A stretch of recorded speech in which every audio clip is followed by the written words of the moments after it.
سورۃ العصر آخری آیت کا دوسرا حصہ۔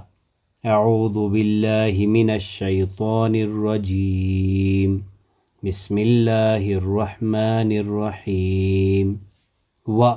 اور عملو انہوں نے عمل کیے، الصالحات نیک، وعملوا الصالحات اور نیک عمل کیے، وعملوا الصالحات اور نیک عمل کریں، وعملوا الصالحات اور اچھے کام کیے، وعملوا الصالحات اور انہوں نے نیک اعمال کیے، وعملوا الصالحات اور جنہوں نے نیکیاں کی۔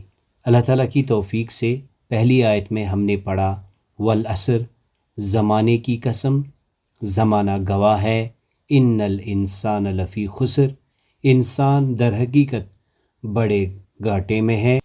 پھر اس میں استثناء کی جو پہلی کڑی تھی وہ تھی الا الذین آمنوا، سوائے ان لوگوں کے جو ایمان لائے۔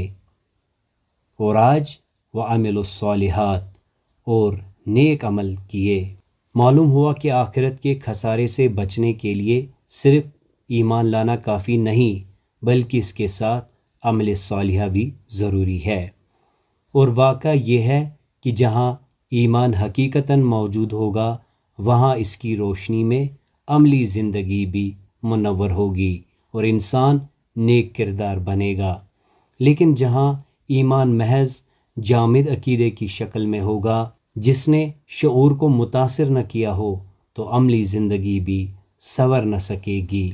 اعمال صالحہ کی حقیقت علامہ فراہی یوں بیان کرتے ہیں، اللہ تعالیٰ نے اعمال حسنہ کو صالحات سے تعبیر فرمایا ہے۔ اس لفظ کے استعمال سے اس عظیم حکمت کی طرف رہنمائی ہوتی ہے کہ انسان کی تمام ظاہری و باطنی، دینی و دنیاوی، شخصی و اجتماعی، جسمانی و عقلی صلاح و ترقی کا ذریعہ اعمال حسنہ ہی ہے۔ یعنی عمل صالحہ وہ عمل ہوا جو انسان کے لیے زندگی اور نشو و نما کا سبب بن سکے اور جس کے ذریعے سے انسان ترقی کے ان اعلیٰ مدارج تک ترقی کر سکے جو اس کی فطرت کے اندر ودیت ہیں۔ الا الذین آمنوا وعملوا الصالحات، ایمان کے بعد دوسری صفت جو انسان کو خسارے سے بچانے کے لیے ضروری ہے وہ صالحات یعنی نیک کاموں پر عمل کرنا ہے۔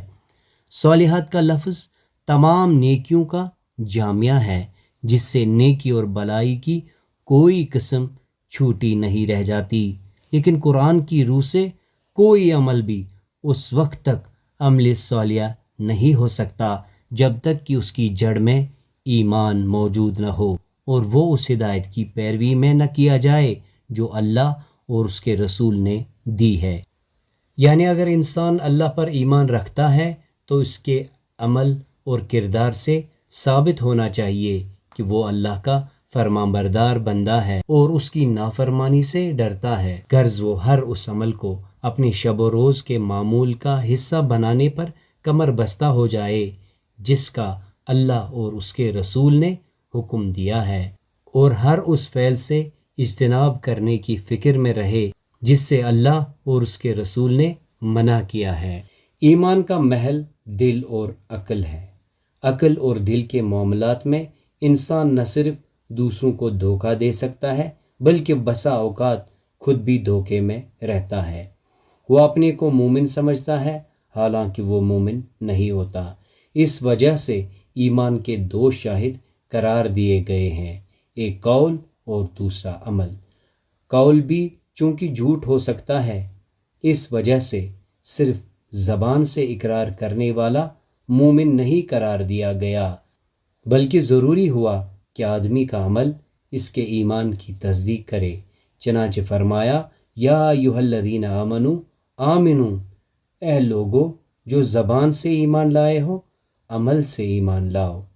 اللہ تعالیٰ ہمیں خسارے سے بچائے۔ اللہ تعالیٰ ہمیں وقت کی قدر کرتے ہوئے اپنے ایمان کو مستحکم کرنے کے بعد عمل صالحہ کی توفیق عطا فرمائے۔ اللہ تعالیٰ ہمیں ہدایت دے۔ سبحانک اللہم و بحمدک، اشہد ان لا الہ الا انت، استغفرک و اتوب الیک.